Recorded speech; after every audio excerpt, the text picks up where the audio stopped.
Blog Talk Radio. There's a direct relationship between having the businesses and being in prison. Go find see how many Asians you can find in American prisons. They ain't gonna be in there. But 51% of your prisoners will be black because blacks don't have any businesses and industries. There's a direct link. Blacks won't practice group economics.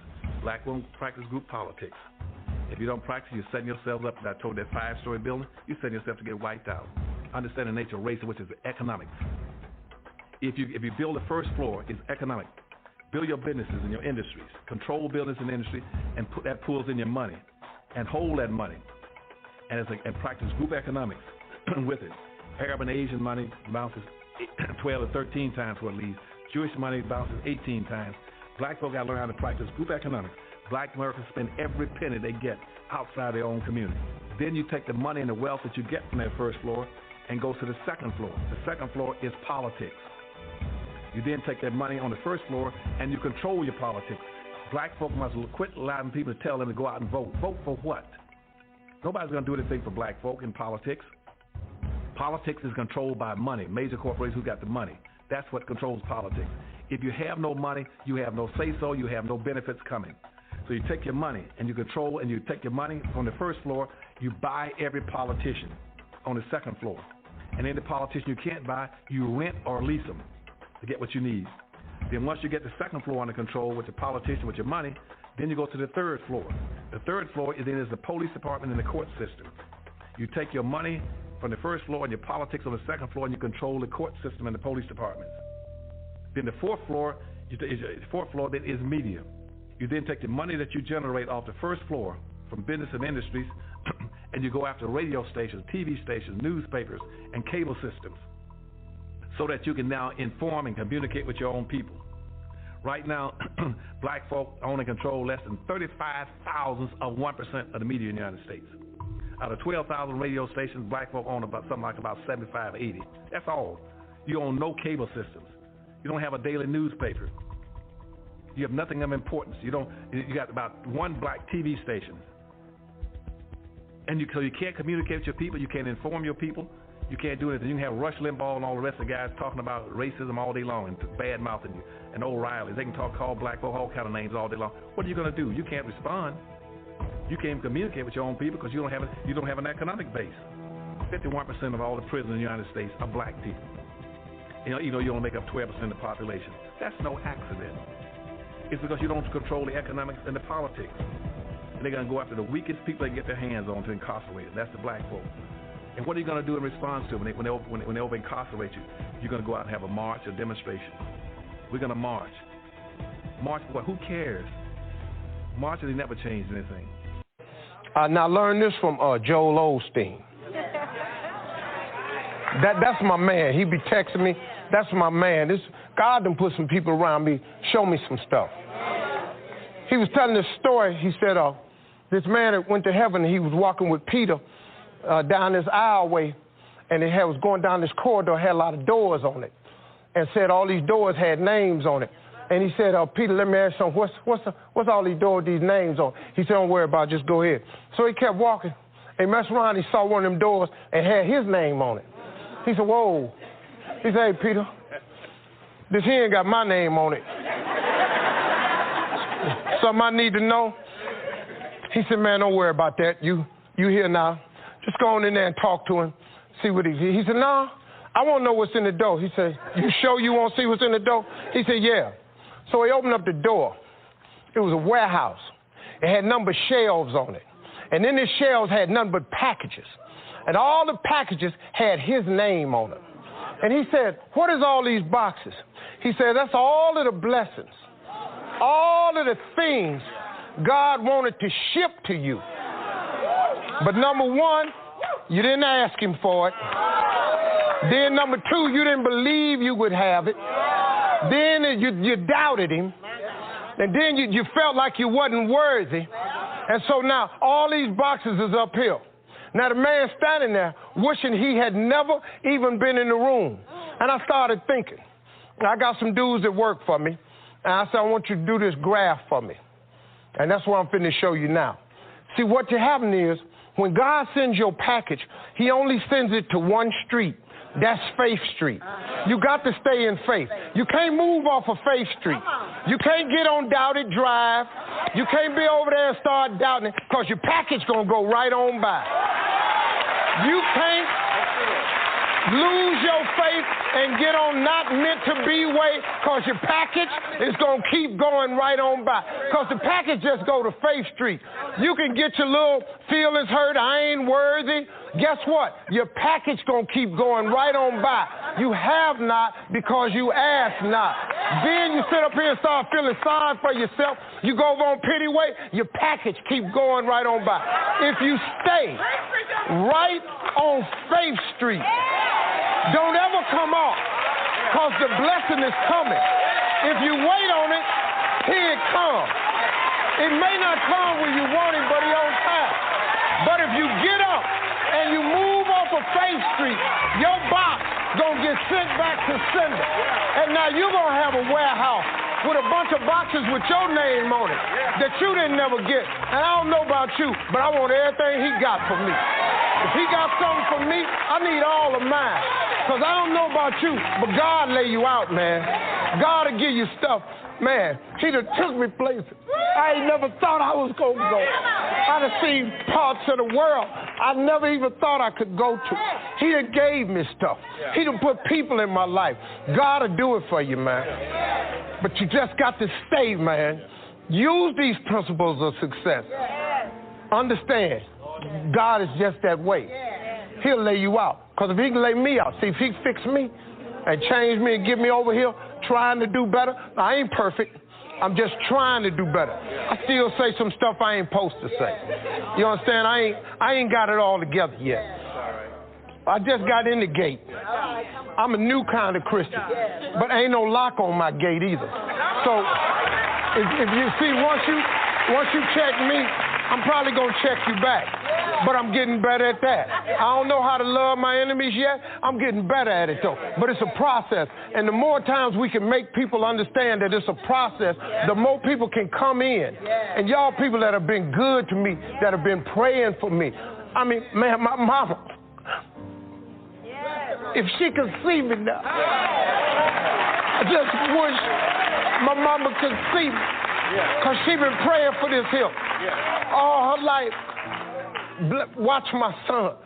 Well, he done watched me, mama. And I'm cool now. And my philosophy is very simple. I was who I was, but I am who I am. And I'm cool with both them people. Because who I was wasn't that bad cat. I made some mistakes, but I've been changed a little bit, and it's still a process. And the more people that you invite into the process, the better this is. Because ain't nobody perfect no how. So I really appreciate y'all, man, hearing me and listening to me. I'm going to ask Kirk Franklin. Hi, folks. In this video, I'd like to talk about how to have a home with no house payments and no monthly utility bills. You may think that's not possible, but I do it, and lots of other people do it as well. I'm going to show you how it can be done very inexpensively, and just kind of give you some ideas for things that you can do that society and the economic powers that be don't want you to know. So stay with me for a second and let me walk you through this. First, you need some land. This is my piece of land, which is under an acre, about 3/4 of an acre, and that's really all you need to take care of most of the needs you have and for running a small homestead.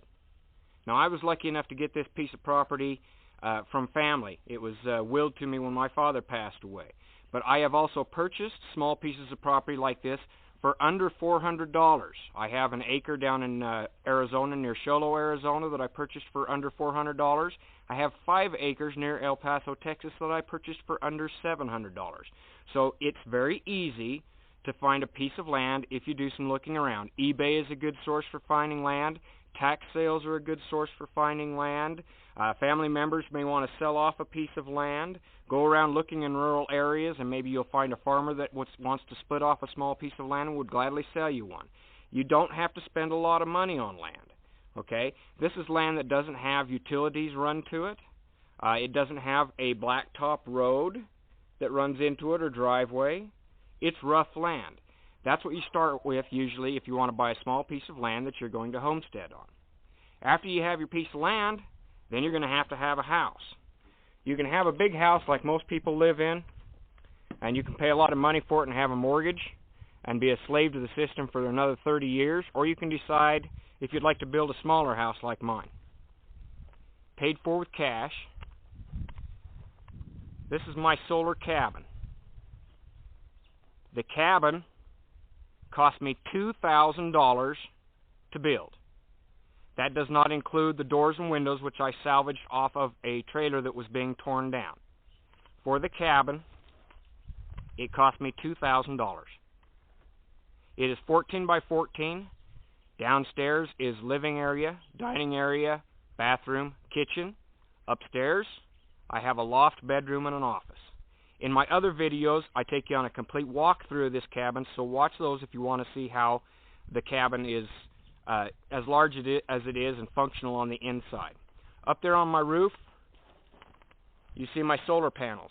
That's a 350-watt solar system that provides all of my electricity needs for lights, TVs, water pumps, all miscellaneous gadget, laptop TV, run my vacuum, and everything else off of a 350-watt system. That 350-watt system cost me under $3,000. $2,000 for the cabin, $3,000 for the power system of solar electricity, and I use propane. I have a propane tank in the back of the cabin, and I have a propane furnace, fridge, stove, and on-demand water heater, and those cost me just about $200 for an entire year. And we have cold winters here, folks. Under $200 for an entire year for all of my propane. That is the only utility bill I have. I do not pay for electricity. I do not pay for water because I drilled my own water well. Before I drilled my own water well, though, I hauled water in. But drilling a water well on a piece of property is not that hard. You can either do it yourself or hire somebody to do it. So I have no monthly utility bills. I have a house that's completely paid for, and I have freedom. A freedom that you can't get when you're under the pressure of a mortgage and utility bills. I want you to take just a minute and think about what you could do with your life if you had no house payments and no utility bills. And I'm telling you, it is completely possible. I'm not going to go into any details of how to get out of the house that you're in. You're going to have to figure that out and talk to some professionals for some help that way. All I'm here to do is tell you it's completely possible. Now, some of you are looking at the cabin and saying, yeah, but I couldn't possibly live in anything that small. This cabin was designed specifically for additions to be built on any of three sides. As you can see, the cabin has no windows on any of the three sides. There is a window in the back door glass. The sides are 14 by 14. The cabin was built to have shed additions built on all three sides.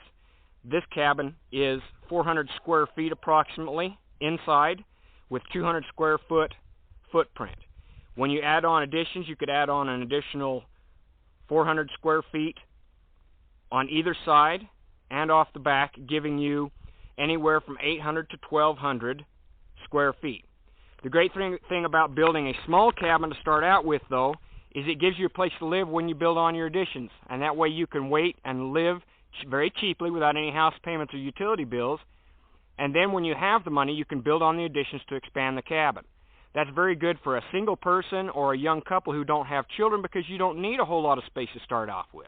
This way you can save for it, build on as you want to, have the additions, have the extra room if that's what you want. Now, I live full-time in this cabin. I live by myself, but my girlfriend comes up here on the weekends and we stay together, and let me tell you, it's perfectly comfortable. We don't feel cramped at all, and we'd much rather have a small place like this. It takes a lot less money to heat, takes a lot less money to cool, it's a lot easier to clean. It's just a fantastic home. Now, I'm not trying to push you into building a home exactly like mine. I'm just trying to provide you with some ideas. If you wanted to come up with different ideas, a different plan, that's just fine by me. But if you are interested in learning how to build a home like mine, I do have an ebook available and a printed book available called Simple Solar Homesteading. Go to www.simplesolarhomesteading.com. You can learn how to build a cabin like mine, or at least get some great ideas for building your own home. Now, I want to repeat. I own my land. I have a house that I built for under $2,000. I have a solar electric system that I have for under $3,000. I use propane, which costs me under $200 a year. I have no house payments. I have no utility bills. If you want a life like this, it is very possible. You can stop listening to the media, and you can stop being put under society's pressures to live in the type of houses that everyone tells you you have to live in. You can live very inexpensively, and you can do this at any age, whether you're older or younger. If you're younger and you start in a place like this, imagine the amount of money that you would have to retire on, with no house payments, no utility bills, and freedom. Thank you for joining me, folks. Please watch the rest of my videos for more detailed information on each of the systems and a complete walkthrough of the cabin. Well, hey, folks, and welcome to Solar Cabin Channel. I've got a neat little project for you I call the Multi-Shack. This is one of my homeless housing solutions designs. And some of you probably don't know this.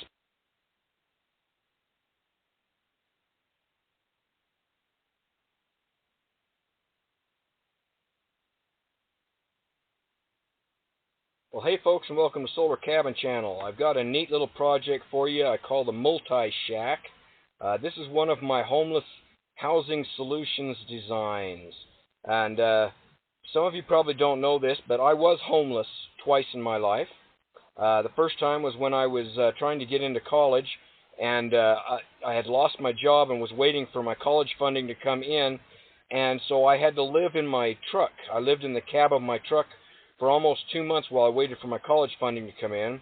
And then again later in life, when I got divorced and didn't have a job and was trying to get off grid, I lived for almost 2 years in a camp trailer.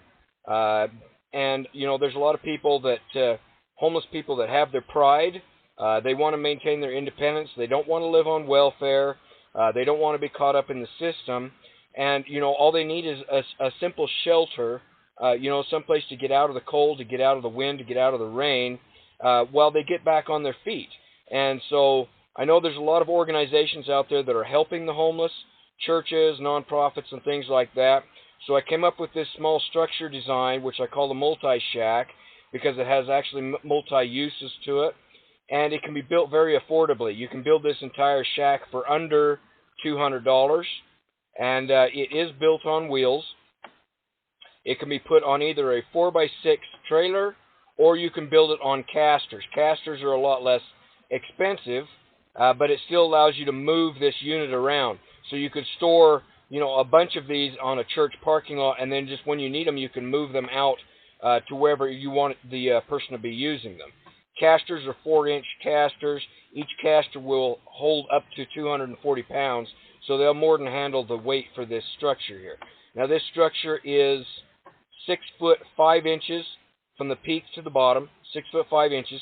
So and even a tall person can stand upright inside this structure. The door is 1 foot 6 inches wide and about 5 foot 3 inches to the peak up there in the door. And the structure is 4 foot wide approximately and about 6 foot long. About 6 foot long by 4 foot wide, 6 foot 5 to the peak. And this is constructed very inexpensively from 2x4 framing, which I'll show you, and uses, I would use 7/16 OSB or plywood. Either one would work for the siding on this. Now, a couple of the features here. I show this with dorm windows. The dorm windows are actually optional. You don't have to put dorm windows. You can just go with a flat roof surface if you want here. I show this with wood shingles, or you could use just plain old tar paper and roofing shingles. Any type of roofing shingles would work on this.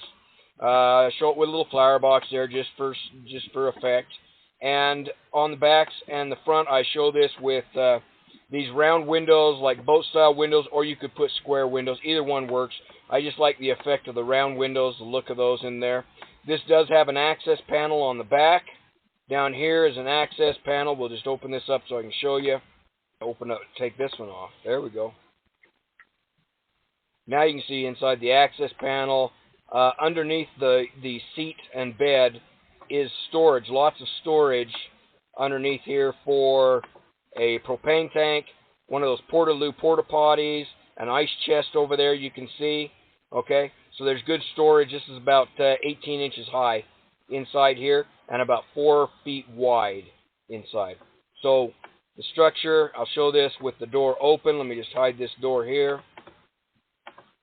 With the door open, you can see I've got this set up. Right now I've got it set up for seating. During the day, this would be used for seating purposes. Okay, and I'm going to pull the side roof off here so I can show you inside.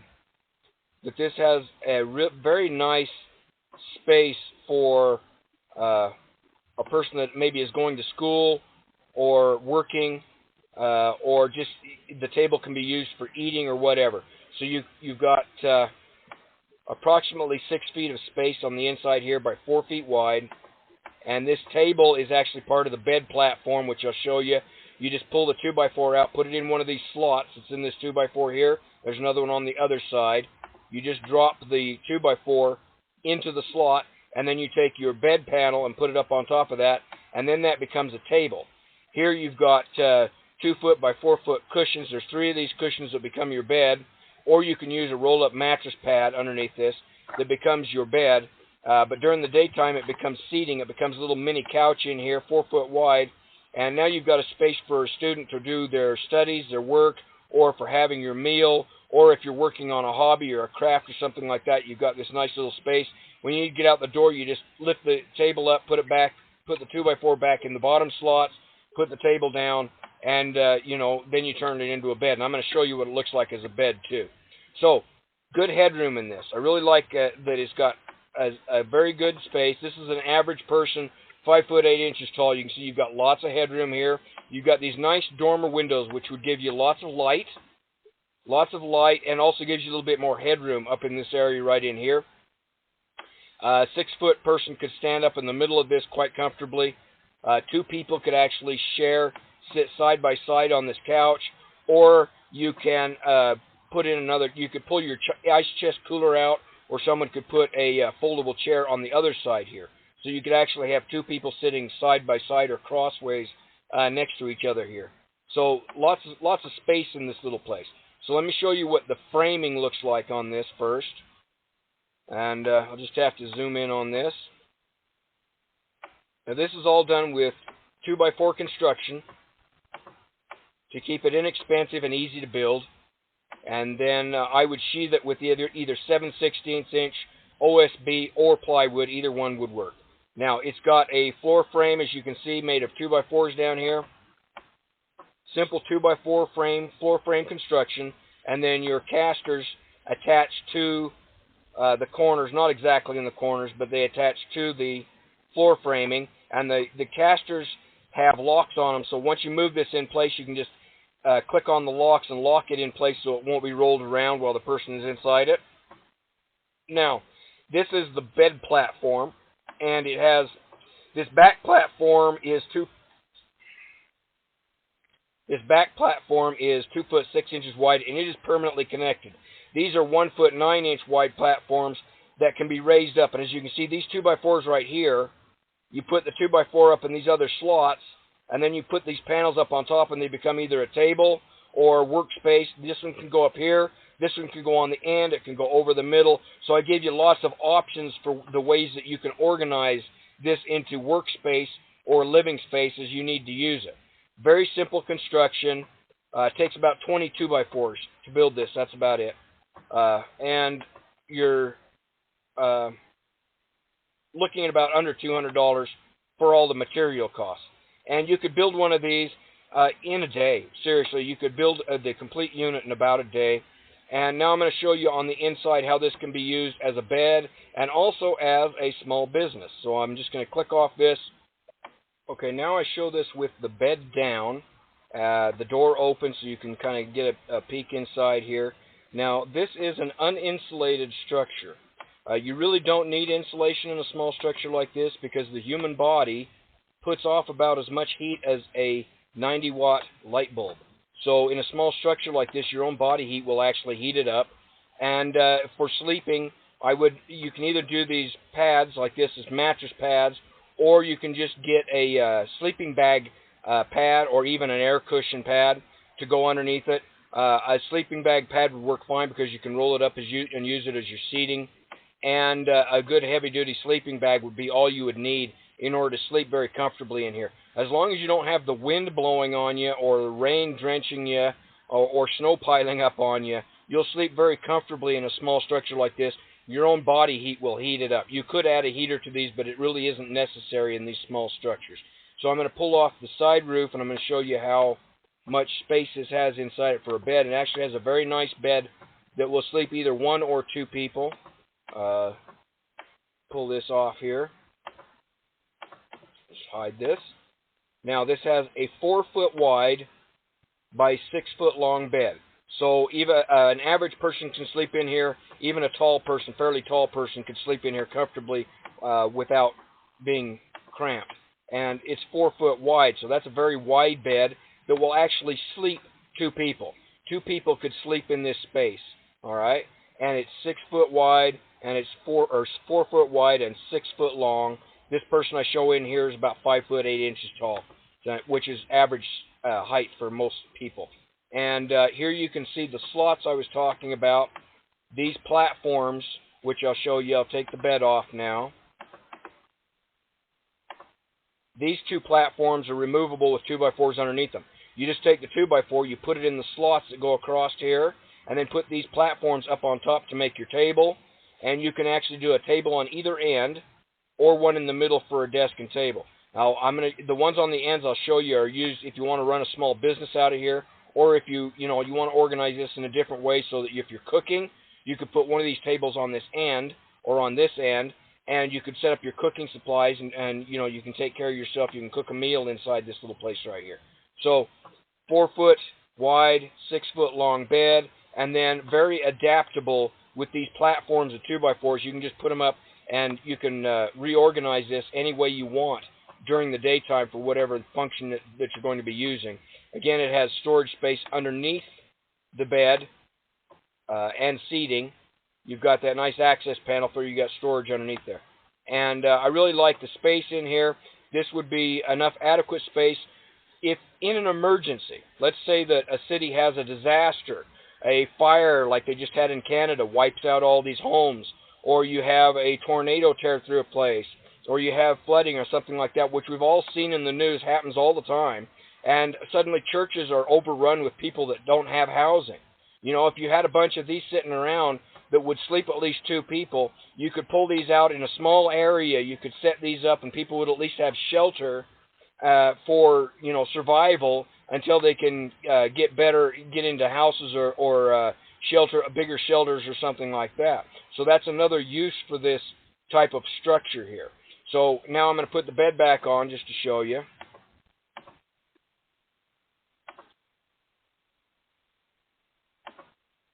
And again, you can see this has really nice dormer windows, so you got really good light in this, and it's got an excellent sleeping space. It would be better for 1 person, but it would be adequate for 2 people. Okay, and if you got little teeny kids with you, you could put 1 adult and a couple of kids in there too. There's enough space in there to sleep comfortably, and you've got lots and lots of headroom. You're not going to bump your head or anything while you're sleeping. Doorway 1 foot 6 inches wide, 5 foot 3 inches to the top up here. So lots and lots of good space in this. Now I'm going to show you how this can also be modified to be used as a small business. Okay, one thing I know about people that are homeless is they're also very creative. And, a lot of them actually run little businesses in order to support themselves. A lot of them do recycling. They recycle cans and bottles and other stuff like that. Or they pick up small appliances and stuff that they may find on the streets, or books, or pictures, or whatever, and they resell them, and that's how they support themselves. A lot of them are also very crafty people. They may make jewelry, or they may make wood crafts or something like that, or they may be artists. And so they have a way to support themselves, and so I think we ought to encourage that, because that helps them to develop sustainability. Not everybody is equipped to work in the regular workforce. Some people just aren't.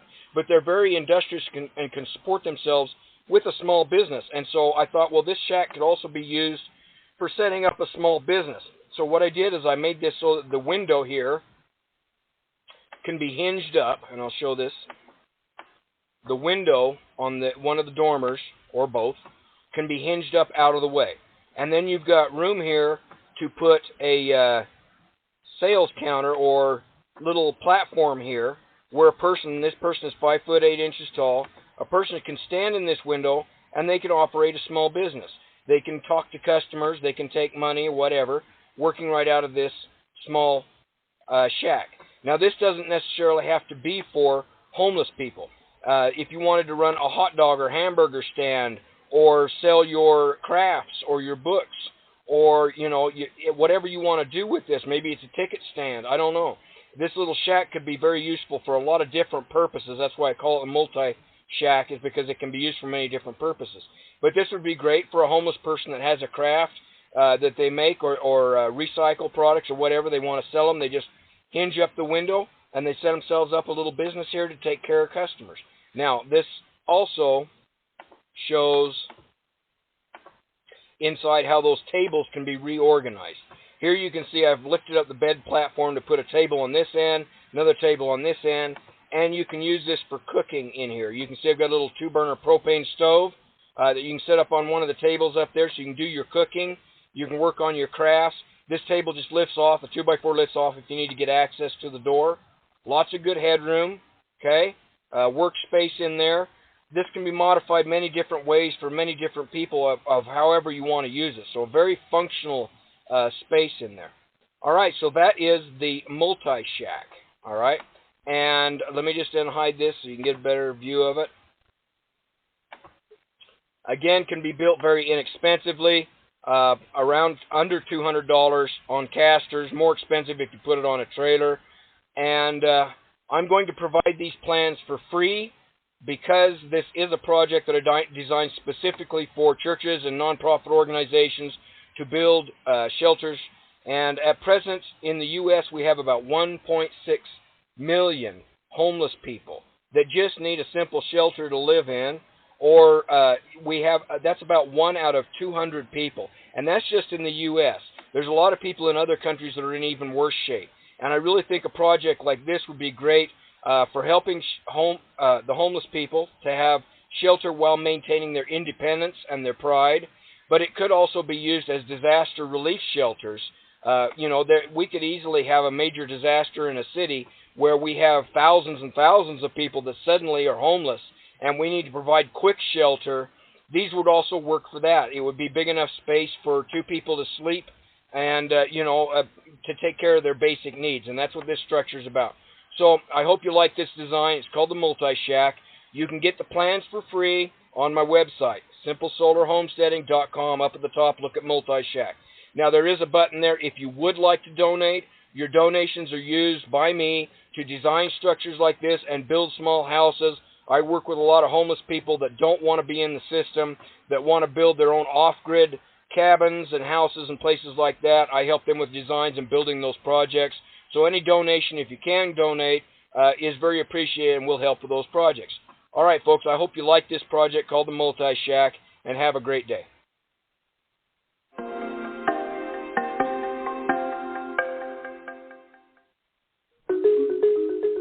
People who live in towns and cities in Uganda and many other African countries have some access to grid electricity to light their homes and power their businesses. But many rural people aren't connected at all. But simply waiting for the grid to arrive isn't good enough for entrepreneurs like Moses Akera. He recognizes there's a good business to be made harnessing the power of the sun. I really prefer solar to be used in the community like this because it remains the property of the client. You don't pay bills and you don't buy fuel like somebody using generator. So solar energy is the best option for many rural Ugandans. But being new to the industry, many solar retailers like Moses were struggling to make their businesses a success. We don't have capacity to advertise ourselves, our products. We don't have capacity to have quality technical training. So the Rural Energy Foundation, a not-for-profit organisation, introduced the Solar Now program in 2007. Its aim to spread the benefits of electricity throughout rural Africa by providing training and support to existing solar retailers like Moses. And they encourage other retailers and entrepreneurs to start selling solar equipment from scratch. Most of these retailers need to be supported in terms of training so that they can be able to run their businesses better. They also need support in terms of market awareness because so many people out here in the field do not know about solar, so we need to come and enlighten them. As well as training, the Rural Energy Foundation loans retailers portable demonstration kits, which they use to drum up business in local markets. What we're trying to do is these people are off-grid and they do not have access to electricity. So we're trying to show them how solar can improve their lives. For instance, we try to show them how they can make money from solar. For instance, here with us we have a shaver, so they can use this to have barbershops. We also show them how they can use it to use light at their homes. See, when you have this light in your house, the children can study at night. They can use it in their shops to work longer hours, and they can use it at home. If retailers want to use the Solar Now brand, they have to commit to providing high-quality installations and good after-sales service. The Rural Energy Foundation helps them achieve this by training solar technicians. We're trying to get the entrepreneurs to sign service contracts, so when they sell the product, it also comes with after-sales service. Let's say they have to check to make a phone call to the customer after a certain period to check if the system is working, and then till after some time through the service contract, they also have to go and actually do the inspection of the system. The Rural Energy Foundation has trained over 200 retailers in 9 African countries. So far, they've sold 57,000 solar home systems and 36,000 solar lanterns. They've helped at least 400,000 people, saved nearly 5 million litres of kerosene and 12,000 tonnes of CO2 each year. Basil Okelo is impressed and has decided to buy the equipment from Moses to set up his own solar barbershop and phone charging business. He's taking advantage of a credit scheme which helps entrepreneurs buy equipment from Solar Now retailers to get their businesses going. Solar Now is giving me a loan. I'm going to make a down payment of 25% now. Later, in 3 months' time, I'll make another 25%, making a total of 50%. Then the remaining I'll complete within a period of a year. With his system now installed, Basil is optimistic about the future. Because this is a new investment I'm going into. I have never been into this business before, but as I see, I have the expectation that I'll make money. Moses is growing his solar retail business too. He already had a shop in town. With support from the Rural Energy Foundation, he's now set up a small village branch to cater specifically for his rural customers. Rural Energy Foundation is very important to us. If they help us training technicians, we shall be in position to expand all over. We hope that others will also adopt the private sector development approach. We don't want to be unique. We want to spread the word that this is a really efficient approach to get the technology diffused deeply into the rural markets. The Rural Energy Foundation plans to expand into other African countries and broaden its range of sustainable technologies. Solar panels are now becoming a common sight here on homes, and shops buy them as well to run radios and offer phone charging, increasing their income and enabling people to communicate. And to everyone's delight, the local bar has installed a fridge powered by the sun. The owner is pleased with his investment. Yeah, we're happy because it's cold, the beer tastes better, and so I get more customers.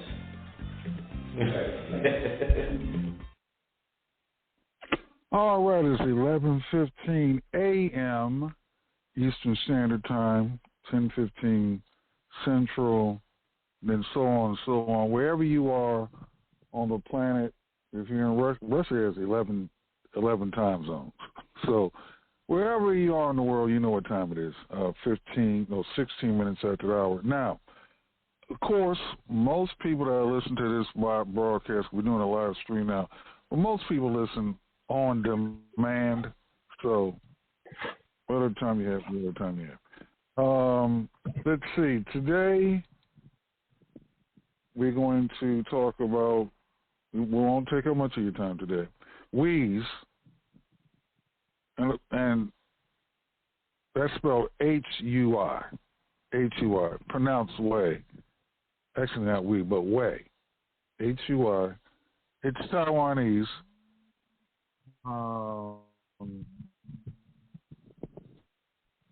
And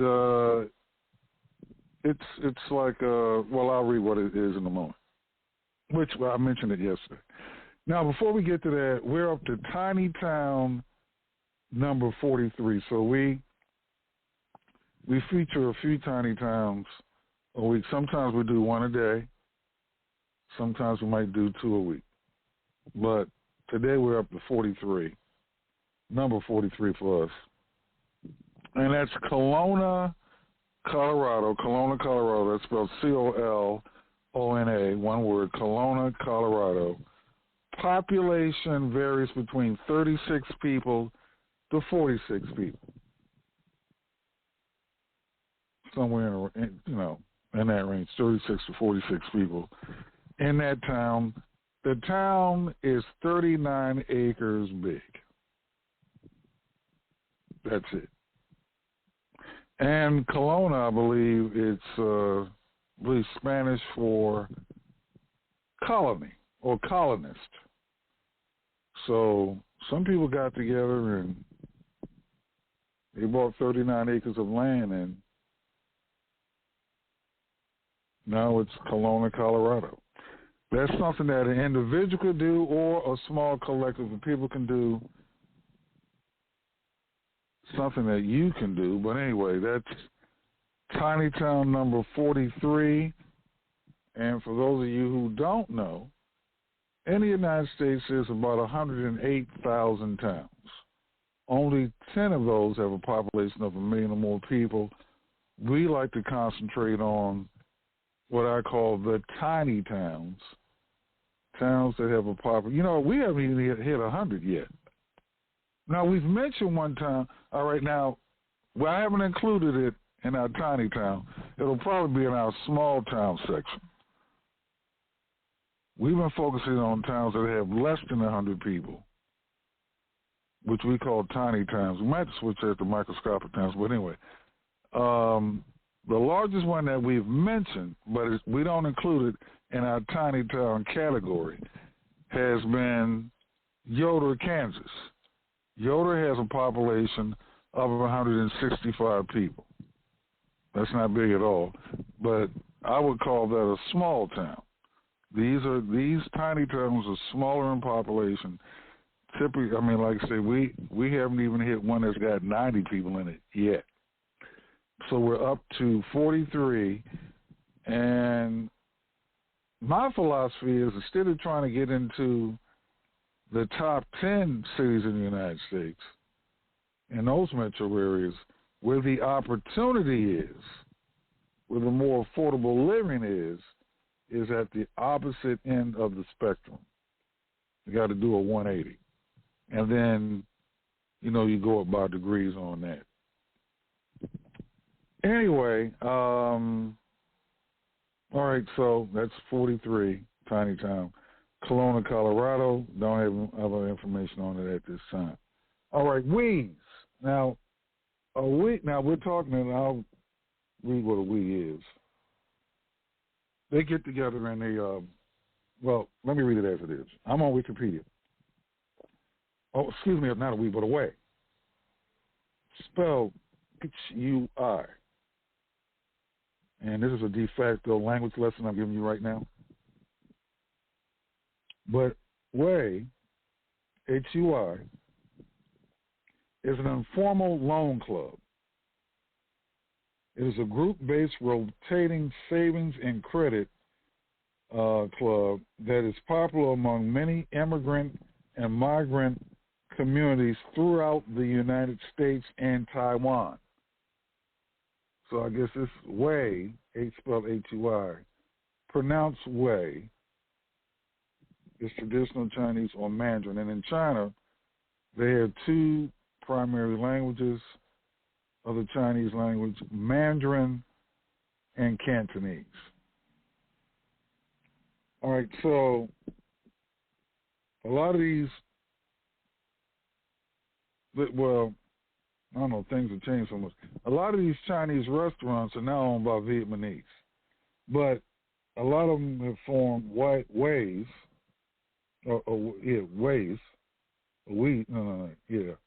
H-U-I, and, you know, families get together and buy these. Okay, process. The basic premise and model of a group of close friends and family members as social capital. They're not dealing with strangers. Coming together once a month, or whatever you decide on, once a month, once a week, once a day. But once a month, contributing a fixed amount of money into the pool, into the money pool. Every time one member of the club will be chosen to withdraw the entire lump sum from the pool, often for the purposes of down payments towards houses, cars, or to start a business. Now, let's give an example of this. Let's say you have 4 families. They can be 4, and in this case, I'm going to pick 3 ethnic groups here. Gujaratis from India, and you got 4 families, and each 4 are pitching into the pot every month until all 4. Now, their particular niche market here in the United States are hotels and motels. Okay, Gujarati family number 1, you know, they're pitching in, I don't know how much they're pitching in, but let's say $1,000. All right, so they've got $4,000. That's the pot at, you know, every month, and they're able to get into a small little off-brand, no-name motel. But that motel might have 20, 30 units. But they need $4,000 to get in. So the first one gets in at a no-name hotel, then they put another $1,000 in a month. The next one, they get maybe a Super 8 motel. The next family, same process, they get a Motel 6 motel. And the last one gets, man, I don't know, it's Holiday Inn. All right. And that's what they do. All right, let's switch over to another part of Asia, because the Gujaratis are out of South Asia, India. Let's family China. Their niche that they're going to go in for their way, spelled H-U-I, is they want to do Chinese carryouts. All right, Chinese carryout restaurants. And the same process. Each one throws in, let's say, $2,000 a month. All right, so that's $8,000 in the pot between 4 families, and if it's, you know what, let's put it at 5. So that's 10,000. 2,000 times it's 10,000, and each one of them decides to get their own Chinese restaurant carryout. Now, it can be individually named, or it can be under a collective brand name in a particular market, town, or what have you. All right, they do that. Now, the thing is, I don't know about what kind of revenue I can find it out, what these Gujaratis make on these hotels or motels on a monthly or yearly basis, but the average Chinese carryout in the hood here in the United States they take in, on average, $1,100,000 a year. And when you go into them, you know, boots on the ground, you see generations working together, mom, pop, grandparents. And, you know, last time I walked into one, which was last week, you know, they had he was about maybe 12 years old. He was doing homework out. It was lunchtime. He was doing homework. The rest of the family was, you know, running the business. So,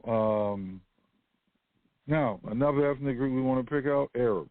I know, like in Detroit, the gas stations, the parties. Now, in Detroit, they call convenience stores party stores. Same concept. Families put they put it, 3, 4, 5 families, whatever it might be. And that's how they get it going. Anyway, the process, once again, is a model of close friends or family members. That's social capital. And they put it together. Initial role of the group leader in a particular way usually is initiated by a trusted figure or influencer within the community. That person is considered the group leader and is in charge of recruiting and vetting all participating members. Now, with electronics these days, you can do things differently. You know, because you could have a group leader, but you can set up the rules the way you want to. In other words, if somebody's setting up a store, all right, then instead of sending your money to one particular trusted group leader, you can send your share into, if it's a convenience store or party store, as they call it in Detroit, you know, if you need to stock the store, you send your $2,000 or $1,000 or whatever that figure might be into the supplier that supplies bread, mayonnaise, sodas, beer, whatever it might be. You send it to those suppliers direct, and those suppliers deliver it to your particular or whatever store is going to be funded that month. So with social media and electronics, you can do things a little bit differently.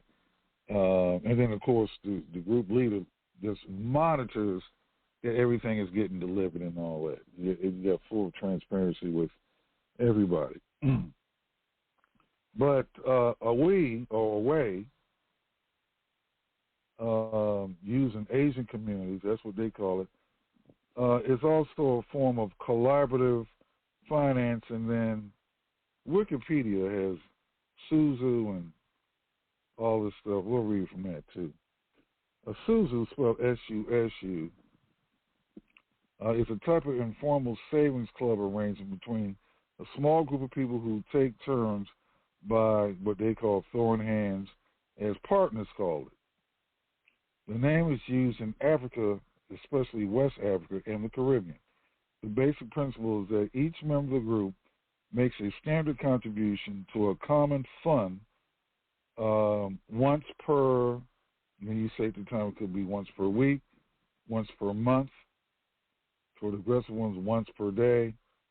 The basic principle is that each member of the group makes a standard contribution to a common fund for a specific period of time. Then each period, the total contributions are dispersed to a single member. And like I said, with electronic media, like I said, if you got a store you're doing, it could be a house that you're putting up or building, whatever it might be. You discuss which way you guys want to split that up or disperse of the funds.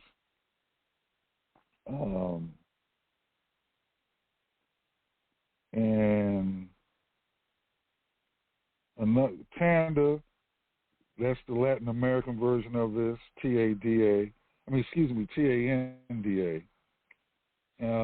or Rotating Savings and Credit Association.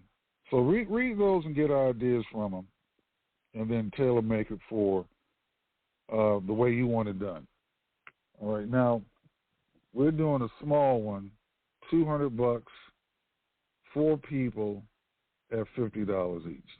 I threw in the first 50, and the way I like it done is, okay, I'll just, $50 worth of material. Like if it was building materials, $50 worth of building materials that, you just send it directly to Home Depot, Lowe's, Menards, Ace, whatever, or Facebook Marketplace, and then that particular supplier will send it or ship it to the location of a particular club member that, in this case, building the project. All right, so you pay the supplier, and the supplier makes the delivery. I think that's a clean and efficient way to do it, but it's only limited to your imagination and what works out best for your particular way. Once again, that's something done in Eastern Asia, and Eastern Asia would be the countries of Japan, China, Southeast Asia, Vietnam, Cambodia, Laos, and possibly maritime Southeast Asia, which would be the Philippines, Papua New Guinea, those places. So Indonesia, those places. But it's and although it might appear to be easier to form these groups, but they operate off of social capital. That's family and friends. So if you miss payments or late, you stand a strong chance of being ostracized or banished from the community. So that's why a lot of these groups are successful with it, because it's the social pressure. It's more pressure than dealing with a bank. So that's why a lot of these groups are successful. They come to countries and like the Gujaratis, which will be broken down into, that's an ethnic group out of South India.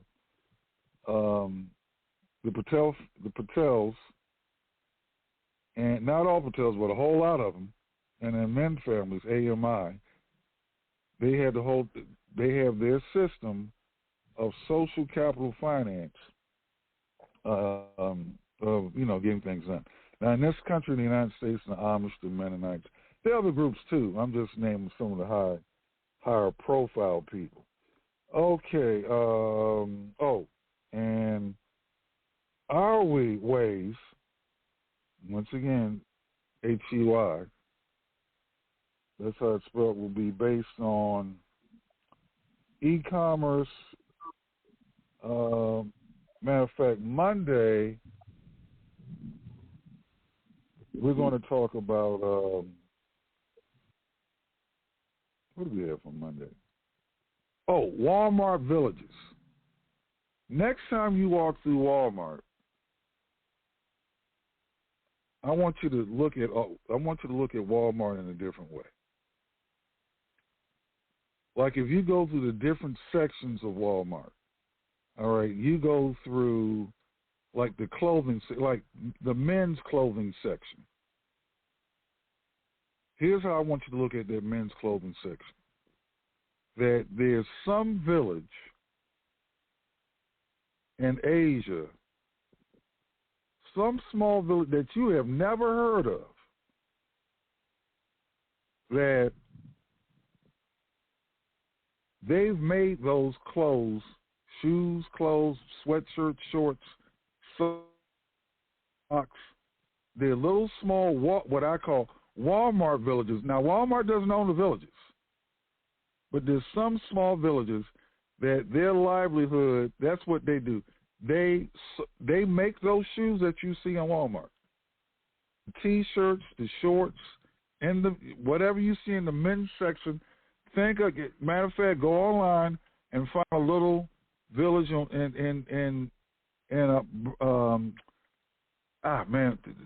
It used to be called Burma. I forgot the new name of it. But look at, matter of fact, look it up now.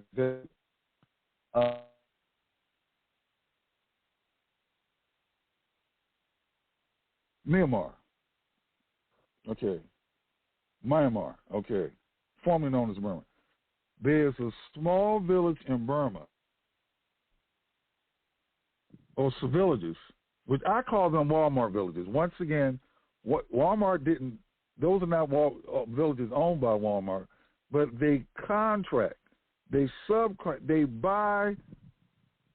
Matter of fact, I'm looking at, where did it go? Oh, I moved it. I'm looking at it right now. I have a tent that I'm looking at right now in the foyer right by my front door. It was made in Myanmar, formerly known as Burma. So when you go through Walmart, next time you go through Walmart, now that's the women's section. Imagine a village that has plenty. I mean, they have these ladies, and I guess some men, that they know how to sew. So they're sewing the clothes that you see in the women's section. The tents that you see in Walmart, a lot of that comes from South Asia and Southeast Asia.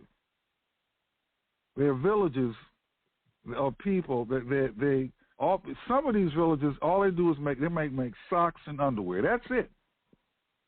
But it sustains that village where they can eat, they can have their flat screen TVs. Matter of fact, somewhere on the planet, there is a village, and I'll give you a wide, on the continent of Africa, there are villages. South Asia, there are villages. China, there are villages. Southeast Asia, there are villages where companies like Walmart, that's why I call Monday's podcast that'll be titled Walmart Villages. And there's an audio I've played on here quite frequently called Factory, what's the name of it? I should know because I play it all the time. Look up Foxconn, Foxconn on, or look up you can get I bought the digital copy. I just went out and bought it. But you can watch it for free on YouTube, Factory City. It's about 45 minutes long. One particular village, I mean, they got a major operation where they have a school. I mean, they train people. There's schools on how to make a coffee machine or a microwave. They have schools now this happens to take place in Taiwan, but they have schools in China and different parts of the globe where a lot of your household items, some people go to college or go to school and get a degree in psychology, where other people go to school to learn how to make teapots and coffee pots and whatever gadgets or uses things that you have in your house. And, they're making it, and they make so many per month, per day, and they just ship it out globally. I call those Walmart villages. Walmart doesn't own them, those villages, but they buy from the manufacturers who make these products. It's just like Air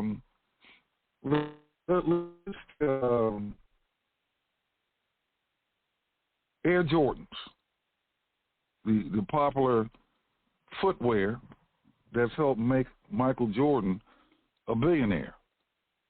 Well, Michael Jordan himself does not manufacture that shoe. Air Jordan is a private label. Now, anybody within the sound of my voice, you can own your own private label of tennis shoe or anything you can think of. All right. Now, the company that's in charge of making sure that shoe gets manufactured, the Air Jordans, is they have a licensing agreement, is Nike, Nike, which is a shoe company. But Nike does not make shoes. They don't manufacture shoes. They contract or subcontract with a company out of Asia to make those shoes. They make Nike shoes and to make the other brands like Air Jordan or whatever shoes they have out there. They actually manufacture those shoes in Asia because of you can manufacture in that part of the world and in Africa at a dramatically lower price. All right. And then you have it made in those markets, but then you have the shoe, because you have some people, all they do is, now let's break down the Air Jordan or Jordan by component parts. And we're going to really break this down for kids because there's a lot of kids that want to play sports, basketball, football, soccer, whatever. And a lot of them are attracted to those sports because of the money that some of these athletes make. But once we break it down to you, who makes more money? The person who makes the shoes or the shoe parts? Because there are companies in Southeast Asia, there are villages in Southeast Asia, once again, I call these Walmart villages, where they make shoestrings. That's all they do is they make shoestrings. And they make more money making shoestrings than the person who that's in the NBA or the NFL that actually wears those shoestrings. That's just off shoestrings. Another part, we're going to deconstruct a shoe. There are people around the planet, they're making millions, if not billions of dollars on shoestrings. That's just one part of the shoe. There's another company or another village, they're making millions and billions of dollars on just constructing the sole of that shoe. There's another village that's sustaining itself, families going to college. Those shoes are colored red, black, and white. There's somebody making a bunch of money off of that. So we're going to take a look at that, like say what I call them Walmart villages. And you can do the same thing over here. Now, the selling of the product, that deals with, e-commerce, and the e-commerce villages that, these villages, they make something, they sew clothes, they grow food, they manage stuff, and then they go online using their smartphones, and they sell it that way. There's a lot of them, but I'm just name two of them. Via, ViYA. She's known as an influencer, and I believe she's out of South Korea. And then there's another dude, Austin Lai. That's his Americanized name. Austin Lai, spelled L-I. And these two, on occasion, when they go online using smartphones, they do like $200 million in sales within a 24-hour period of time. Via, spelled V-I-Y-A, she sells everything from houses, food, dresses, shoes, cars, to rocket launchers. Whereas Austin Lai, he can sell he sold on a consistent basis like lipstick. He sells a lot of things, but lipstick is one of his go-tos. Give him 15 minutes. Give him 10 to 15 minutes on a smartphone for a live stream, and he'll sell maybe 15,000 units of lipstick. Him and a smartphone. Him, a smartphone, and internet connection. So, on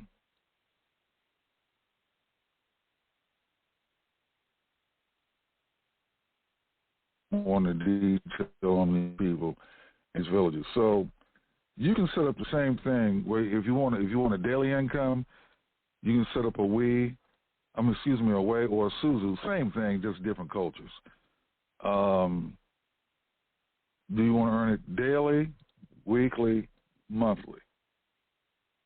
All right. So and then we'll have our own boots on the ground interactive classes on all this stuff, starting on September the 4th, which you'll be here very soon. So, Monday, make sure you tune in, and we're going to be talking about Walmart villages. Once again, these are villages. Walmart doesn't own these places. They're not even, that's the name I gave them. And like I say, a lot of things in Walmart, just go to the different sections of Walmart, all right, and a lot of those things, some of the things were American-made, but a lot of those items that are in Walmart were made in little villages, even the ones that have an American-made label on it. Those items were most likely made in some village in Africa and or Asia and assembled in the United States. It's just like the big three in Detroit, automakers, Ford, GM, General Motors, and Chrysler. They don't manufacture anything. Detroit's an assembly plant for those three. The parts, the seats, the ashtray, the cigarette lighters, let's say the typical car might have 30,000 different parts. Those parts are made in different parts. Some of those parts are made in the United States. Some of those parts are made outside the United States.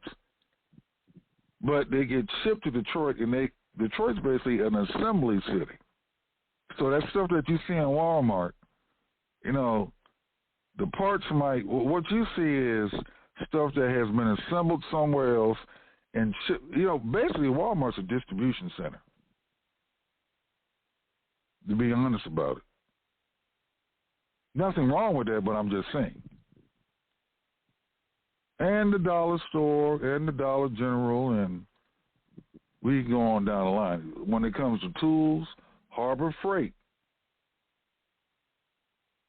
That's basically an outlet center or distribution center.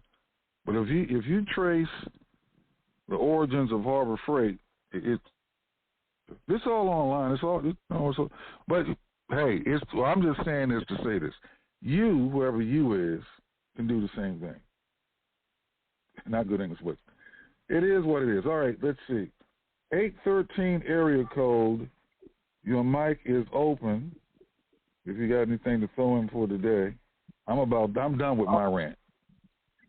Yeah, just I want you to announce the call-in number for anyone that wants to make a comment that's not online to see the number to call in. So they might be in their car or, whatever listening. And then we also have area code 773 is on the line with us. And then announce to everyone about Monday on the Victory Station, WCGL Radio. Yeah, that's Monday, September the 4th. Yeah.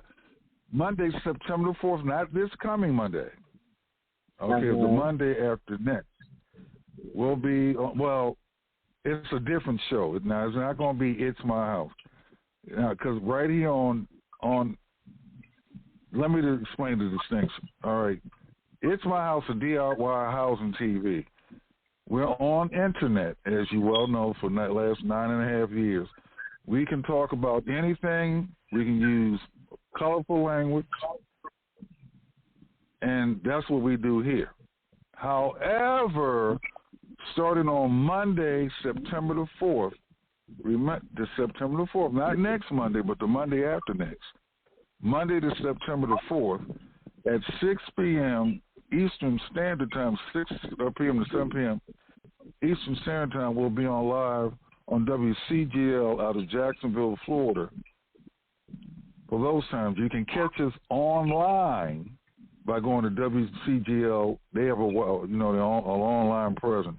On that program, which will be radio, okay, although heard on the internet, but we're going through radio. We're sticking AM and FM radio. We're no colorful language, and it's a contemporary gospel station. And on that program, which is titled essentially Abiding Faith Housing Ministries, we hang our nail on this.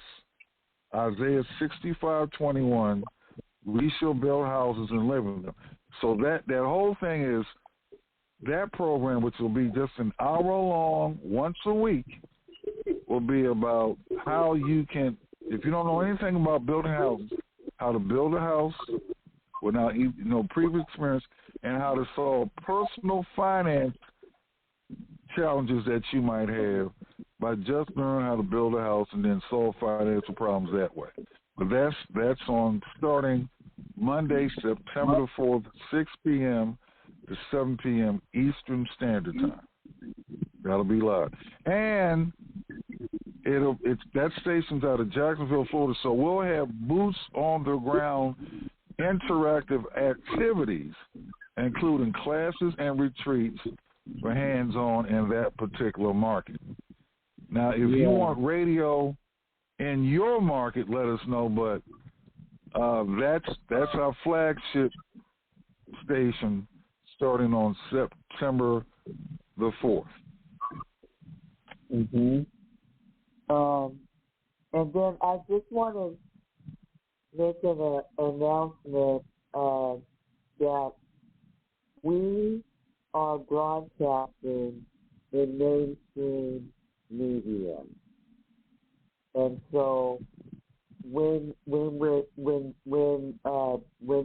you call in on the line, you want to be in a quiet place, no background noise, moving around. If you are moving around in a lot of shuffling like that, mute your microphone. And so, and then also, if you have a battery, the smoke alarm battery that needs to be replaced, and you know how it should, if I hear that in the background, I will just automatically mute you, because we are broadcasting directly in mainstream media, on radio, on TV, on Roku, and all of that. So quality control, a little housekeeping. So, I just wanted to make that announcement. And then, that's all. All right, so we'll announce it every time we're on, but so that's on Monday, September the 4th. So, I like to say that'll be a boots on the ground, because we're looking to touch ground. We're working for at least 10 stations, but that's the first one we jump off the ground. So that'll be heavily focused on boots on the ground for Jacksonville, Florida. But you can listen to it because they do have an online station anywhere on the globe.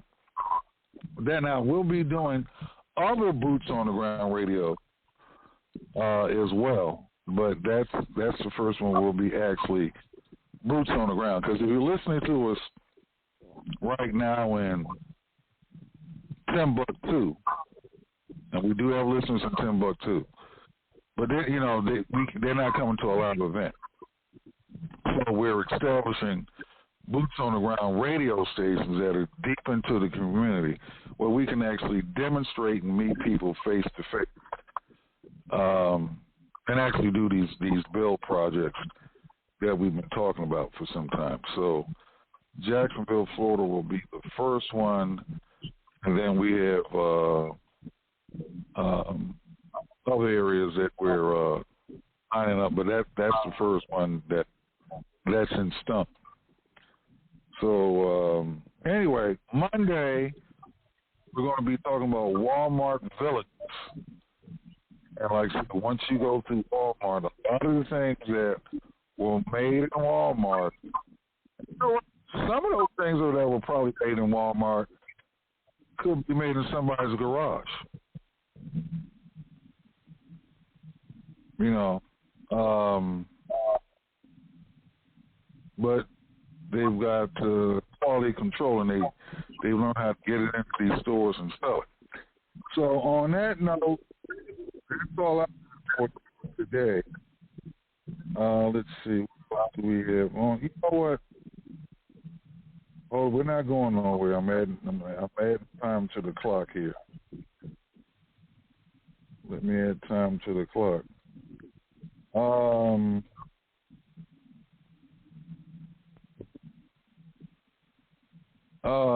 going to play a little bit about Factory City. And let me see. Now, they do have, in this country, they do have factory towns in the United States. Some of them are left in the, what they call the Rust Belt, you know, states like Indiana or what have you.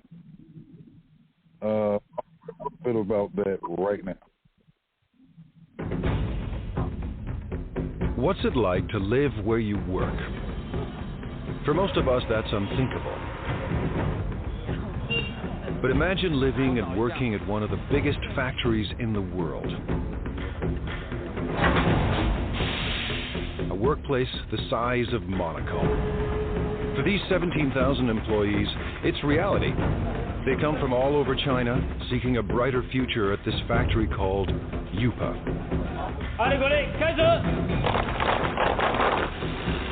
Workers craft coffee makers, irons, and electric grills in staggering quantities every single day. But Yupa is more than a steady paycheck. It's home. People get married here. They send their kids to school here. But the work never stops. Yupa's managers are on a mission to produce new products for every corner of the globe that could forever change the way we think of made in China. Step behind the closed doors of modern China into a factory the size of a city.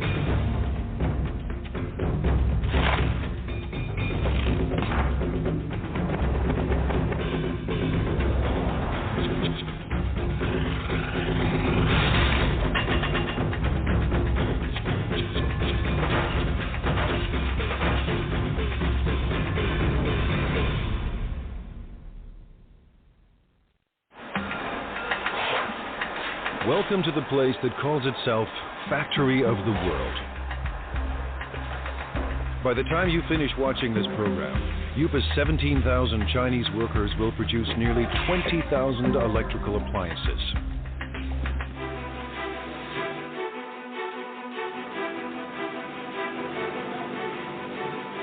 Every day they churn out 60,000 irons. Every month, Yupa makes 36,000 coffee makers. That's 2 new machines for every Starbucks on the planet. And every year, these laborers produce a staggering 18 million electric grills. Stacked side by side, they'd span the Atlantic from New York to London. Chances are you own something built right here. Factories like these don't exist in North America or Europe, but they're not uncommon in China, where labor is cheap. Yupa runs on human sweat alone. No need for robots. To ensure non-stop production, workers need a steady stream of parts. Someone has to make sure those parts get to the right place in time. 今天运走这部主要5零件欠料的，比较紧急的有哪些需要我协助的呢？ This is Ming Long Pa. He started work at Yupa in 1994. 那我现在主要是负责是。 I'm in charge of production control. Production control is the brain of the factory. Its main function is to coordinate each department. If any of Yupa's factories run out of parts, Mr. He's job is on the line. 生产线的话，刻不容缓，它生产线就是要。 The production line cannot wait. We have to guarantee that our production is smooth. Running out of materials would affect our efficiency, affect our productivity, and affect our revenue. So I have to fix this in the shortest time possible. Today, a problem at the iron factory needs smoothing out. 我想问一下，那个现在5金部运走部的话，今天主要欠的物料有哪些？要紧急协助的有哪些？ Workers on the iron line are low on a crucial part. To keep up production, they need 2,000 units, and they need them now. 好，谢谢。所以我现在还不太清楚。 Just now I found out the main problems here at the iron department. One major problem is the case for model 603. They need 2,000 right now.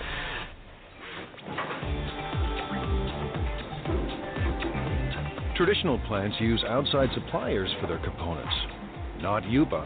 To slash costs and stay competitive, Yupa builds its own parts on site. So Mr. He's supplier is only a bike ride away. 有多少数量？3000个是吧？3000个赶快送过来。好，这边没有了，已经没有了。是。 But even the supplier is dangerously low on stock. 好的，大概因为现在生产线已经停掉了，然后我大概要赶快把它送过去哈。好的，1点钟准时安排送料。对。Mr. He has found barely enough parts to last the day. 好，谢谢。好。 When he gets another urgent call. Now the grill factory is low on a crucial component. Grills are the company's most profitable products. Yupa started producing one line of grills in 1994. Now, 60 assembly lines churn out 800 different models. Workers make one grill every 12 seconds. That's 50,000 grills per day, or 1.5 million per month. Enough grills for every person in Dallas. Grills bring in $350 million a year, but Yupa wants more.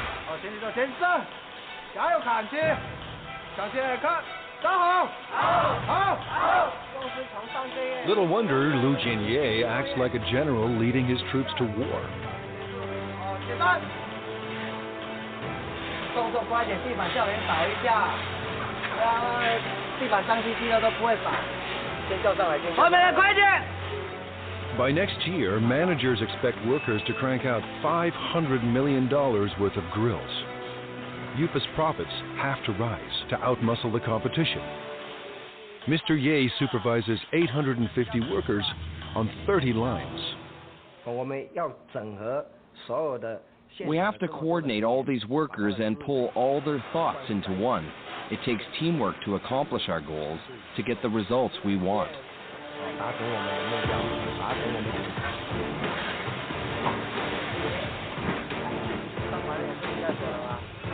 Mr. Ye is obsessed with quality control. His aim? Boost output without compromising quality.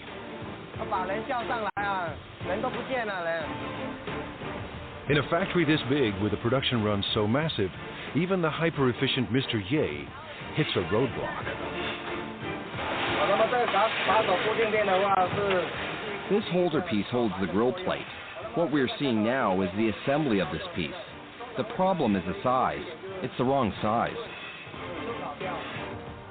They've run out of part number 2627. It attaches the core heating element to the frame. Without this simple component, assembly lines will shut down, unless Mr. He finds a fresh supply, and soon. If we don't get them the parts, 6 production lines will have to stop. When every part is on hand, grills assemble like a simple puzzle. Wires are linked to the heating element, and the element is fixed to the plate.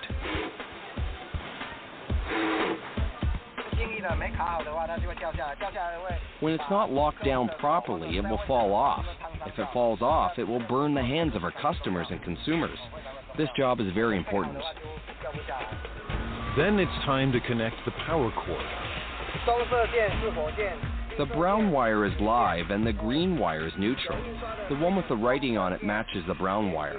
Connect them and that makes the wire live.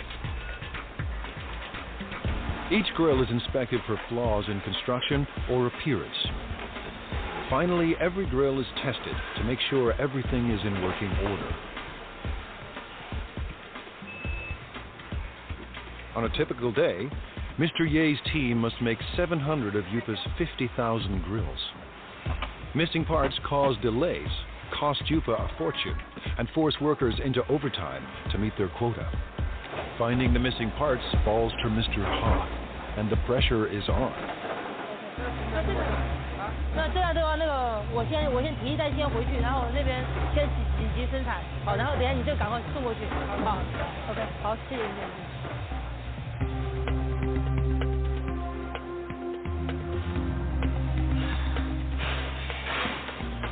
Mr. He finally arrives, and he has good news. 小叶，小六，这么晚才来？没办法，这边已经那个模具刚刚才修好，抱歉。数量多少啊？这边有2000个。He's found 2,000 parts to keep the lines moving, and 50,000 more are on the way. Mr. He's day has ended on a high note. He heads home to a company-subsidized apartment only minutes away. 妈，我回来了。 His wife, Hong Zhangyu, also works for the plant. Together, they lead a life of relative luxury. Family life in China is a communal affair. His parents and his in-laws live here, thanks to Yupa. It's one more reason workers are fiercely loyal to their company. 我们销售的产品，那一般都有制造厂。 Our products all have the Made in China tag. I hope our products can bring to consumers a sense of joy, a sense of it's worth it. This is my biggest wish. Fulfilling that wish will come at a cost. 来这边就2个认识的朋友。 When I first arrived here, I didn't know anyone else, and we all have to live together. It was really tough in the beginning. Yupa's next generation of workers must leave their families behind and devote their lives to the company.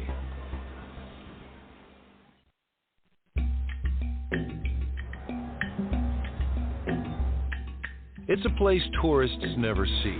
The new face of modern China, competitive, hungry for profits, and ready to take on the world. Located near the city of Xiaomeng, the Yupa complex sprawls for 1.8 square kilometers, almost the size of Monaco. We have about over 20 buildings here. You know, the largest building, equal like 4 football fields. You can have 60 to 70 assembly line. Each assembly line can have 25 to 35 workers in the line. 25 years ago, there were no factories here, only farms. In the 1980s, the Chinese government decided capitalism wasn't so bad after all.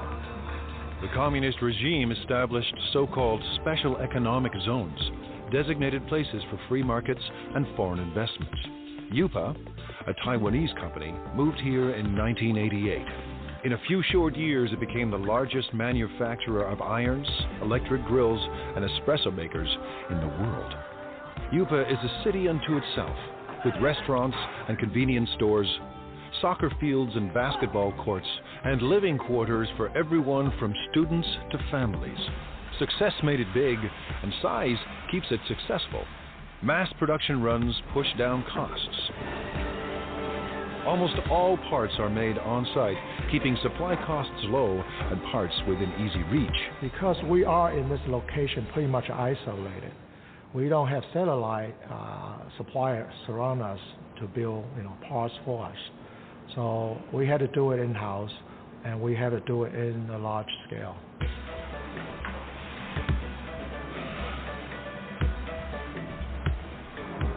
Yupa's main advantage is a cheap and endless labor force, ready to work for a fraction of a Western wage. 16-year-old Mao Fen Guao left her family and came here in 2008.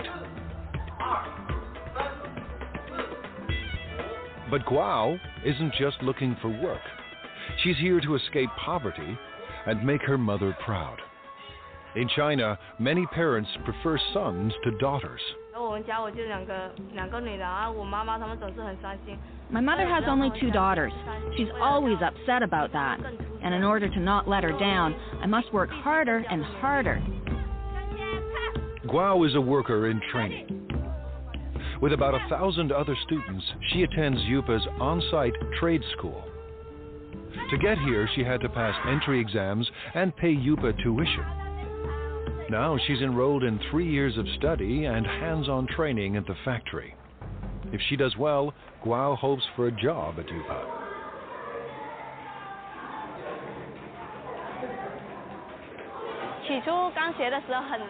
At the very beginning, I thought it was very hard. But now that I've gone through all this, it's easier. There's a lot to learn, but I'm still full of confidence. Today, she and her classmates are learning everything they ever wanted to know and more about irons.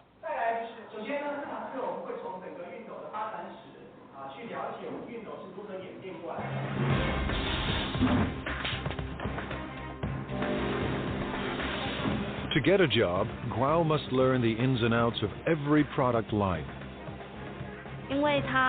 We're changing constantly. Last time, we were making grills. Then we changed to coffee makers, and now electric irons. Workers on 27 production lines pump out an iron every 15 seconds, and as many as 60,000 irons a day. Production includes at least 10 separate brands for dozens of companies.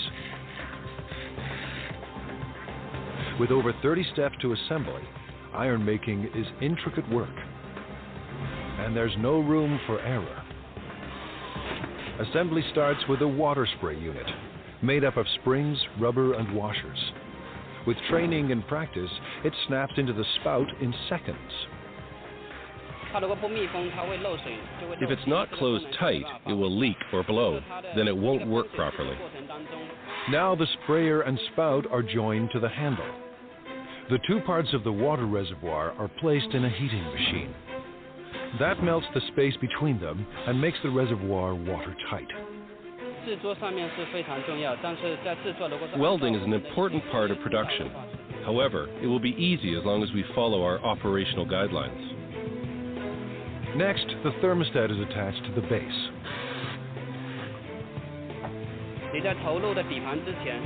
You need to make sure you're using the correct format before you insert the base. Using a wrong base can lead to fire.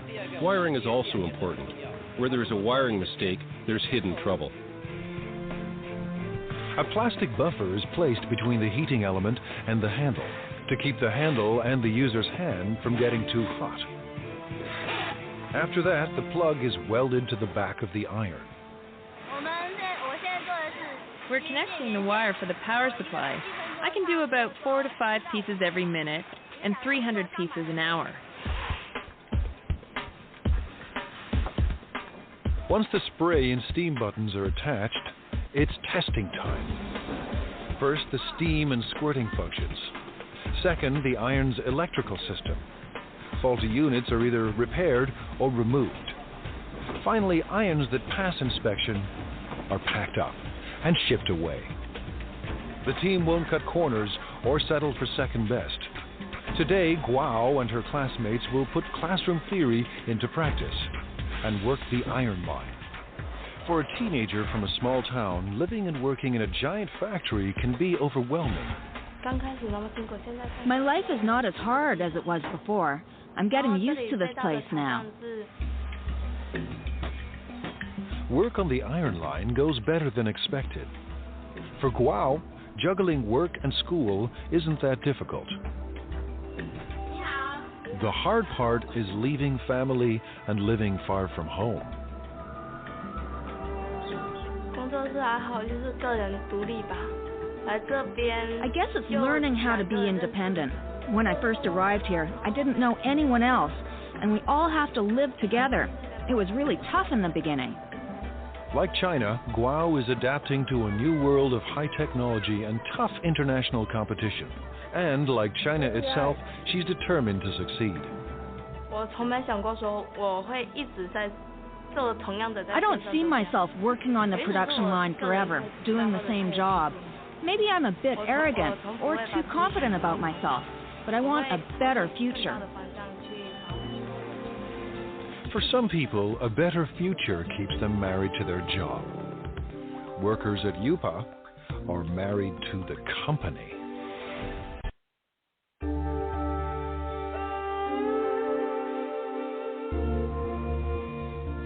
Based in southeast China, Yupa is one of the biggest factories on the planet. Today and every day, its 17,000 workers are getting the world ready for breakfast.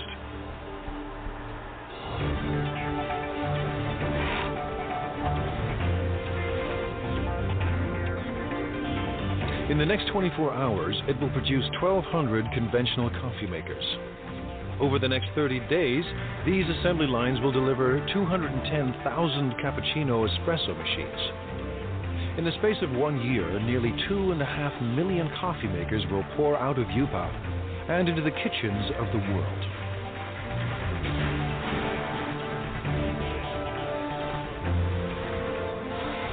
At the center of all this is young Li. 我们做的咖啡机，现在已经有200-300个。We already have 200 or 300 styles, and we develop and add over 40 new styles every year. Li's mandate is crucial and broad.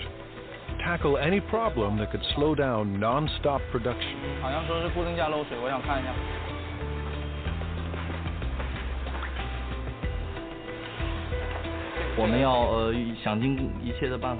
We have to make every effort to find these problems and to solve them. We have to make sure that every process is working perfectly. Manufacturing shouldn't be delayed because of these problems. Today, he's got a brand new kind of problem.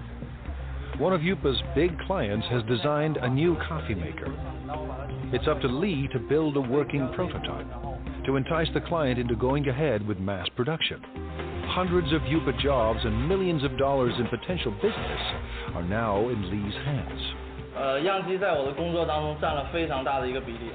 Making prototypes is a large portion of my job and is vitally important to the development of the company. Li starts by assembling the heating system for the water and steam. Then he carefully places it into the main body. Just when Li's ready to assemble it all, there are parts missing.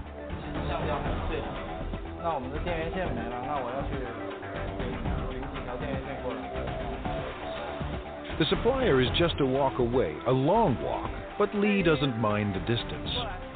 Someone special is waiting for him at the supply depot.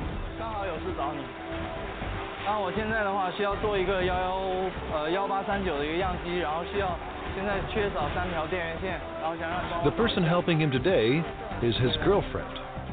These perks make Yupa more than a place of work. With a workforce of 17,000, many of them married with kids, this factory city turns office space into personal space.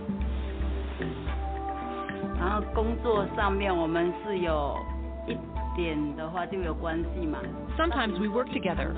For example, if we need the help from the technician to solve production problems, then we meet each other afterwards. Li Yang Li works in the parts supply department. She first came to Yupa in 2004. We fell in love at first sight. I always think it must be God who makes her work here and wait for me. Even now, I still think the same. Yupa management encourages these intimate connections. They believe couples that work together are more loyal to the company.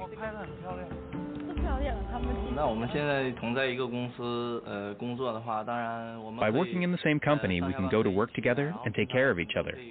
We can see each other more often. What's more, we can be with each other when we have a problem.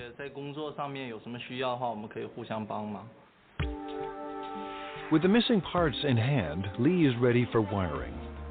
Making it all fit into the chamber isn't easy. I will have to organize all the electrical wires properly to make sure the coffee maker operates safely. But the real test will come after shipping. If the client approves of Lee's model, Yupa could get a massive order. If it doesn't, hundreds of jobs are on the line.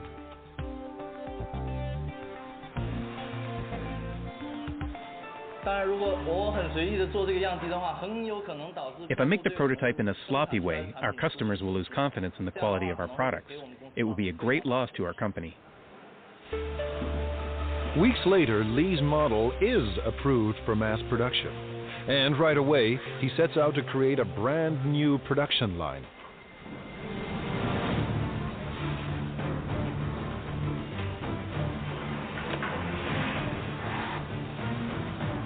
It takes a week to prepare the assembly line and train the workers to make the new coffee machine. Making a coffee maker is not an easy job at all. It requires professional knowledge and a profound understanding of coffee culture. When the prep is done, Factory City springs into action and works with astonishing speed. Lee's prototype took half a day to make. Now line workers churn out 700 machines a day.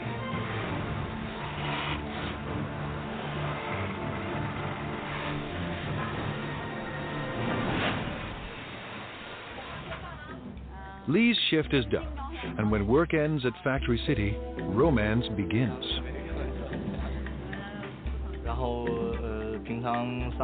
When we're done work, we normally go shopping together or take a walk. It gives us a sense of happiness. The couple plan to get married at a mass wedding, paid for and organized by the company. All at once, dozens of Yupa workers will tie the knot, while thousands of co-workers look on.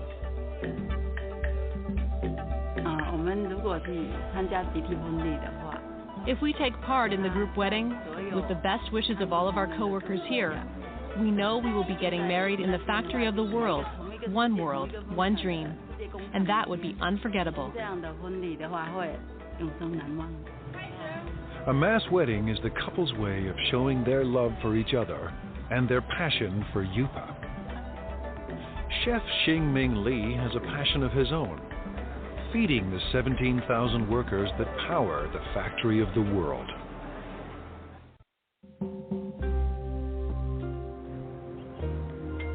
At Factory City, the day has barely begun. But Chef Xingming Li already faces his first daily deadline.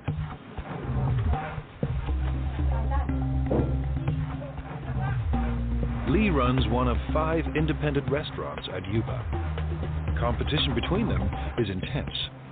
Profits are razor thin, and Li needs thousands of customers every day just to survive. In his eyes, he's not just serving meals, he's fueling the workers that power the factory of the world. If they don't eat well or eat enough, they won't have enough energy. Then they won't perform well at Yupa.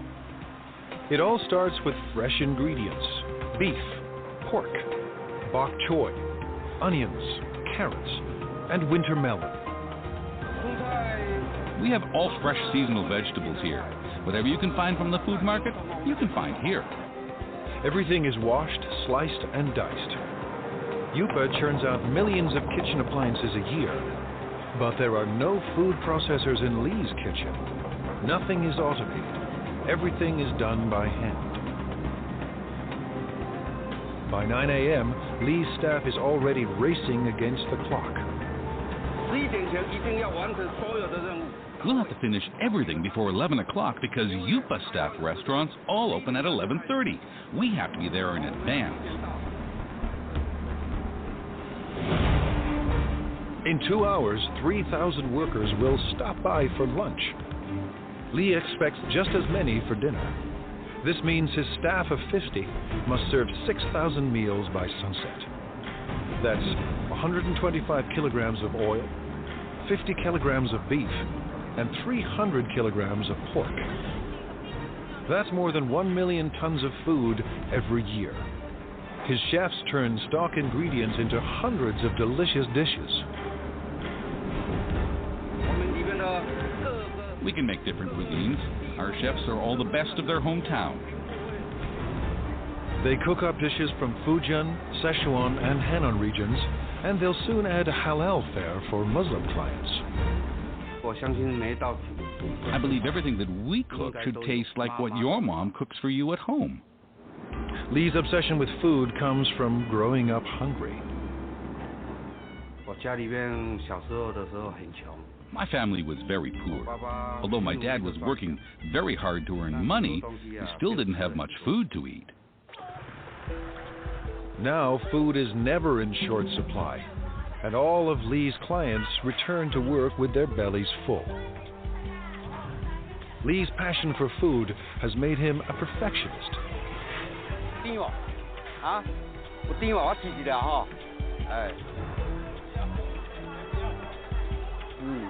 He hunts the market for produce that's perfectly ripe and reasonably priced.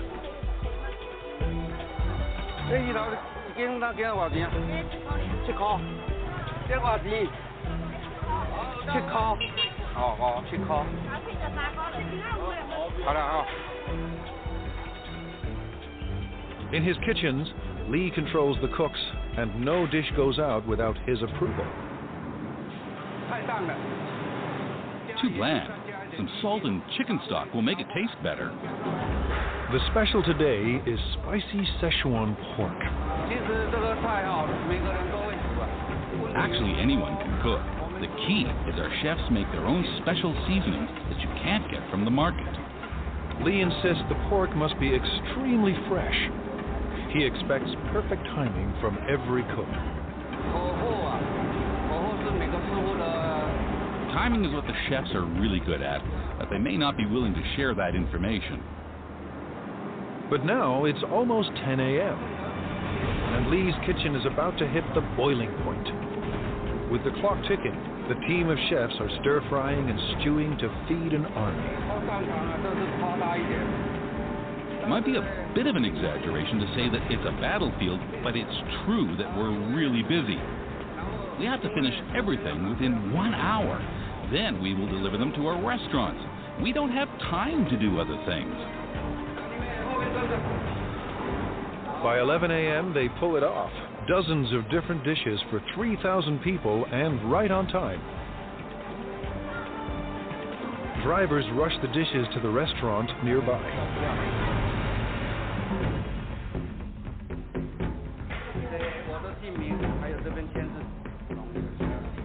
Competition between the 5 independent restaurants at Yupa keeps quality and choice high and prices low. Workers pay about 50 cents per meal, thanks to a company subsidy. To turn a profit, thousands of customers must pass through Lee's door each day. But it's not profits that keep Lee up at night. More than anything, he wants people to enjoy his food. I've experienced a lot of sleepless nights. I often blame myself for the mistakes that occurred in the daytime. I should have done better. So far, his customers look happy. After lunch, while workers crank out appliances, Lee will be planning dinner, determined to satisfy his next 3,000 customers. I hope that Yupa and everyone else will trust me and become my friends.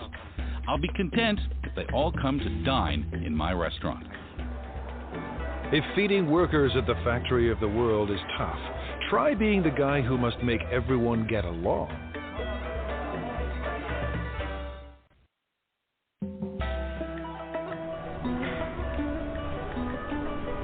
In this factory city, 17,000 people live and work inside 1.8 square kilometers. Rush hour is a human traffic jam. Just getting to work on time is a job well done. Inside these walls, office politics and conflicts play out on a massive scale. The man managing all this human friction could have Yupa's toughest job of all.